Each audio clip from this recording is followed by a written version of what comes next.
orang cakap Armageddon ke apa benda tu? Tak tahu. Memang Dajjal akhir zaman kita nampak orang yang jahat. Memang betul-betul jahat. Sebab itulah saya sorkan kepada semua ayah-ayah dan ibu-ibu. Pastikan anak kita ada sedikit ilmu Quran yang asas. At least dia boleh tahulah Al-Quran ni 114 surah. Al-Quran 30 juzuk. Lebih kurang 6,000 lebih ayat. Dan dia boleh tahulah, ya tak? At least ada basic. Dan dia kalau baca terjemahan Quran, di depan tu ada tulis sejarah penulisan Quran. At least dia baca ayat-ayat yang disebut sebagai Makkiyah, Madaniyah, berapa lama, 13 tahun di Mekah, 10 tahun di Madinah. At least ada basic, supaya dia tidak terkeliru apabila mereka mendekati internet. Jangan sampai mereka tidak ada asas-asas ilmu Quran. Ini yang saya sebutkan. Kerana kejahatan bukan berlaku pada zaman Nabi Adam, ya tak? Tapi kejahatan akan berlaku lebih teruk lagi sampai akhir zaman yang kita hidup hari ini. Sampai kepada Al-Quran juga orang nak ceroboh. Anda bayangkan kan? Muslimin muslimat rahimakumullah. Akan tetapi Allah alam, Allah maha mengetahui. Al-Quran itu benda yang sungguh kekuasaan Allah SWT dalam menjaga Al-Quran ini. Macam mana orang bodoh pun, ya tak? Imam yang baca salah, baris atas baris bawah pun makmum yang di belakang boleh tahu. Hebatnya Al-Quran ini. Allah jadikan macam gitu, tak? Ada satu orang yang baca salah, ada orang yang lain boleh membetulkan, walaupun dia bukan hafiz sangat, ya tak? Dan hari ini ramai para hufaz Quran, mana-mana negeri pun kita pergi. Allah menjaga Al-Quran dengan cara yang tersendiri. Sebab itulah kata Allah, Kul la in istama'atal ins wal jin ala ya'tina bimithlihi hadzal Quran. Katakanlah sekiranya dikumpulkan seluruh jin dan manusia untuk membuat sebanding dengan Al-Quran ini, la ya'tuna bimithlihi, sekali-kali mereka tidak akan mampu untuk melakukannya. Walau kana ba'duhum li ba'dihim zahira, walaupun di antara satu dengan yang lain saling bantu-membantu. Bukan saja manusia berkumpul, pakar-pakar bahasa, pakar komputer, pakar apa pun duduk nak bikin Quran macam gini, ya tak? Panggillah jin untuk bantu mereka pun, la ya'tuna bimithlihi, sekali-kali mereka tidak akan mampu mendatangkan yang genuine, yang asli, yang benar, ya tak? Kita tahu mana satu kaca, mana satu permata. Kita tahu mana satu petaling street punya, Sungai Road punya, mana satu yang original. Ini keindahan Al-Quranul Karim. Sebab itulah kata Allah, Inna nahnu nazzalna zikra wa inna lahu lahafizun. Sesungguhnya ini Quran kami yang turun, kami yang punya. Kata Allah, aku yang punya, tak? Kau jangan risau. Hari ini kita belajar Quran bukan kita nak menjaga Quran, tak? Allah yang jaga. Kita mempelajari Al-Quran kerana memberikan hak Quran. Kemarin saya sebut hak Quran 4. Baca, faham, amal, sampaikan. Ini 4. Kita hari ini belajar Quran untuk memberikan hak Quran. Kalau ini benda kita bikin, insya-Allah start. Dalam menjaga Quran, Allah yang memeliharanya. Kerana kata Allah, Inna nahnu nazzalna zikra. Kamilah yang menurunkan Al-Quran ini. Wa inna lahu lahafizun. Tugas kamilah untuk menjaganya. Sebab itulah siapa-siapa yang berani nak mencampur baur Al-Quran yang dia nak buat dan sebagainya, kata Allah, sa'uslihi sakar, aku akan masukkan kamu ke dalam neraka sakar. Yang kita dah sebutkan pada minggu lalu. Mudah-mudahan Allah SWT terus ini memberikan hidayah kepada kita dengan Al-Quran Karim. Kita dah bincang panjang lebar. Bayangkan kalau Nabi Muhammad ini sebelum menjadi Rasulullah, sebelum menjadi utusan Allah, dia ini seorang author, penulis yang masyhur, yang mendapat award tiap-tiap tahun, ni tak? Bayangkan, pastilah orang kafir akan lebih teruk lagi menuduh. Inilah kita ceritakan apa yang dimaksudkan, ini Hanzalah bin Ar-Rabi' yang disebutkan Al-Katib. Beliau ini penulis ataupun juru tulis Nabi. Ini kita ceritakan. Tapi sayang bin sayang, sejarah yang ini Hanzalah bin Ar-Rabi' ni tak berapa banyak dalam kitab. Saya cuba mencari-cari tapi tak dapat, dan kita tak berani nak memandai-mandai lah. Cuma diceritakan ketika penalukan kota Mekah, dia orang Mekah, masuk Islam, penalukan kota Mekah. Jadi apabila pada penalukan kota Mekah, dia duduk di Mekah tu, ya tak? Bila Nabi dah habis peperangan Hunain, Nabi nak pulang ke Madinah, Nabi tetapkan dia di Mekah. Nabi cakap, engkau pergi ke yang ini Taif. Dia menjadi wazir ataupun mungkin gubernur di Taif. Dan pada akhir hayatnya dia berpindah ke satu kampung yang bernama Farqus di Iraq, dan dia wafat di sana sekitar tahun 30 lebih Hijrah radhiyallahu anhu. Kita mendoakan mudah-mudahan Allah SWT meredai ke atas beliau. Baik, hadis yang kita nak pelajari pada petang ini, kita sambung perbualan, dialog di antara asalnya, dialog di antara Hanzalah dengan Abi Bakrin As-Siddiq. Kalau rujuk hadis tu sambungannya, kata Hanzalah, qala laqini Abu Bakrin radhiyallahu anhu. Bahasa saya, kata Hanzalah, suatu hari saya bertemu dengan Abu Bakrin radhiyallahu anhu. Abu Bakrin kita dah tahu, maklum, memang masyhur sangat, orang yang paling perlu kita ketahui. Dulu awal-awal bila kita belajar dalam bab yakin dan tawakal, hadis 80 lebih, itu telah kita jelaskan sejarah beliau panjang lebar. Cuma dalam tulisan Abu Bakrin, bukan Bakar. Orang Melayu nama Bakar, tak tahu apa yang terbakar, kita pun tak tahu. Dia Bakrin itu merujuk pada Bikrin. Bikrin ini perawan. Dia merujuk kepada ini nama gelaran yang diberikan kepada yakni Abdullah bin Abi Quhafa. Nama beliau sebetulnya Abdullah bin Abi Quhafa. Abu Quhafa tu namanya Umar bin Amir. Utsman bin Amir. Beliau ini adalah yakni kawan karib Nabi, tapi biasa digelar sebagai Abi Bakrin kerana beliau ada satu anak dara yang perawan yang bernama Aisyah. Maka tu dia lebih berhujung kepada Abi Bakrin. Kemarin saya dah cerita kepada para jemaah, Abu Bakrin ini mempunyai dua orang isteri. Satu nama Qutailah binti Abul Uzza, mendapat dua orang anak. Satu Abdullah, yang kedua yakni Asma binti Abi Bakr.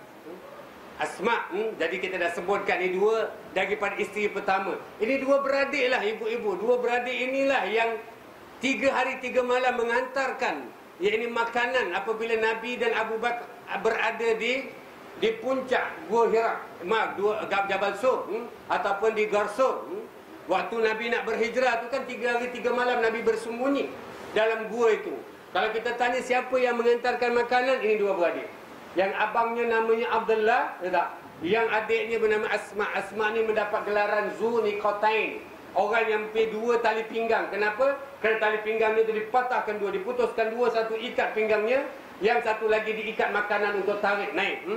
Kita bawa members kita naik kan, Jabal Sur, yang biasa, yang sihat-sihat insya-Allah 1 jam, lewat-lewat 1 jam setengah sampai insya-Allah. Yang tak fit mungkin 16 jam pun tak sampai kan. Tapi yang naik tak naik sampai tak sampai pun bukan saja pancit, tinggal rim saja, tayar tak tahu pergi mana. Ini Asma ni boleh naik 3 hari 3 malam hantar makanan. Itu kita cerita. Jadi itu juga anak Abi Bakar. Adapun isteri yang kedua namanya Rumman, yang kita selalu sebut Zainab binti Amir. Beliau inilah mendapat 2 orang anak. Yang pertama abang daripada Aisyah, ini Abdurrahman. Kemudian adik yang sulung itu namanya Aisyah. Jadi kita dapat tahu bagaimana yang disebut sebagai Bikrin, perawan, ini merujuk. Jadi kalau anda belajar dalam bab haji, anda akan nampak kaitan Abdurrahman. Kaitan Abdurrahman, dialah yang membawa Aisyah untuk melakukan umrah di Tan'im ataupun di Masjid Aisyah. Ini orang bikin haji mesti tahu. Adapun yang ini Abdurrahman adalah anak Abu Bakar yang isteri nombor 2. Abdullah wafat di Mekah. Sebab itu waktu penalukan kota Mekah, yang mana Aisyah ni minta izin kepada Nabi untuk menziarahi kubur kepada abangnya. Jadi Abdullah ni wafat awal. Allahu a'lam. Kita rujuk kepada ini Abi Bakrin ataupun Abu Bakrin yang disebut sebagai Abdullah. Beliau ni mempunyai nama gelaran yang lain seperti mana kita ketahui, Abul Ka'bah, Abul Atiq. Ka'bah dan Atiq ini nama Ka'bah Baitullah tu banyak. Jadi beliau digelar sebagai Abul Ka'bah ataupun Abul Atiq kerana dalam sejarah ibu kepada Abu Bakar As-Siddiq ini yang kita namakan, ini beliau ibunya bernama Ummul Khair ataupun Salmah binti Sakhar. Beliau ni ada anak banyak. Tapi anak laki-laki ni apabila lahir meninggal. Anak laki-laki lahir meninggal. Maka dia bernazar. Katanya kalau aku dapat satu lagi anak laki-laki, maka aku akan letakkan nama Abul Ka'bah ataupun Abul Atiq. Ini merujuk kepada Ka'bah tu. Sebab itulah namanya ada banyak, dan termasuk juga yang ini nama yang sebenarnya bila Nabi yang sering menyebut-nyebut, kata Nabi Abdullah lebih tepat daripada Abul Ka'bah ataupun Abul Atiq, macam Abi Hurairah. Abu Hurairah kan asal namanya Abdul Syams, hamba kepada matahari. Maka Nabi dengar tak seronok, dengar je tak sedap. hamba kepada matahari. Maka kata Nabi, kenapa tidak harus kita panggil engkau, yang ini Abdul Rahman. So hamba kepada Ar-Rahman. Sama jugalah daripada Abul Ka'bah, Abul Atiq, ditukarkan kepada Abdullah. Abdullah ni hamba Allah. Itu lebih cantik dan molek. Kita dah ceritakan kemarin, lama dulu. Jadi digelar sebagai As-Siddiq. Pun anda semua tahu cerita Isra' dan Mi'raj. Minggu lalu pun saya bawakan. Subhanallazi asra bi'abdihi laylan minal masjidil haram ilal masjidil aqsa alladzi barakna haula. Ayat 1 daripada surah Al-Isra' itu ceritanya. Kerana apa? Orang yang membenarkan cerita Isra' Mi'raj itu dia Abu Bakar As-Siddiq. Jadi ini kita ceritakan. Kita dah cerita panjang lebar, tapi anda kena bacalah sejarah Abu Bakar. Orang yang baik. Beliau adalah yang ini teman karib Nabi daripada kecil di Mekah. Pasal umur pun bukan beza banyak. Abu Bakar menurut jenis sejarah muda daripada Nabi 2 tahun saja. Kalau Nabi menyampaikan Islam umur 40 tahun, artinya dia ketika itu 38 tahun. Memang daripada kecil sama-sama main guli, main gasing, kejar layang-layang, sama-sama. Sekolah primary pun sama, Gelang Primary School macam itu. Pasal umur 2 tahun saja. Dan di antara sejarah menceritakan bahawa orang yang pertama masuk Islam di luar keluarga Nabi, kena tahu bahasanya. Kalau di kalangan keluarga Nabi, isteri Nabi Khadijah, anak-anak Nabi yang perempuan, Zaid bin Harithah masih dikira keluarga Nabi, Tapi di luar keluarga Nabi, Ali pun dikira dari keluarga Nabi kerana sepupu. Di luar keluarga Nabi, orang yang pertama Abu Bakar As-Siddiq. Jadi ini orang yang hebat. Akhirnya menjadi mertua Nabi ataupun bapa mertua Nabi kerana Nabi bernikah dengan Aisyah Ummul Mukminin. Dan inilah khalifah yang pertama apabila Nabi wafat. Sudah sepakat ini para sahabat memilih Abu Bakar As-Siddiq menjadi pengganti khalifah ataupun pengganti Nabi SAW dari sudut kepimpinan. Beliau memerintah selama 2 tahun setengah, lebih kuranglah. Apabila Nabi wafat, beliau menjadi khalifah 2 tahun setengah. Kemudian beliau yang ini wafat kerana dalam sejarah berbeza-beza, tapi yang umumnya mengatakan beliau ni demam. Demam panas hingga 12 hari. Jadi kalau hari ini kita sakit, jangan heranlah. Sahabat Nabi pun sakit, malah sakit sampai mati. Enggak. So kalau kita cakap hari ni ada orang sakit berat, Nabi pun sakit berat, para Nabi lagi sakit berat, ya tak? Nabi-Nabi sebelumnya. Artinya nak beritahu kepada kita biasa.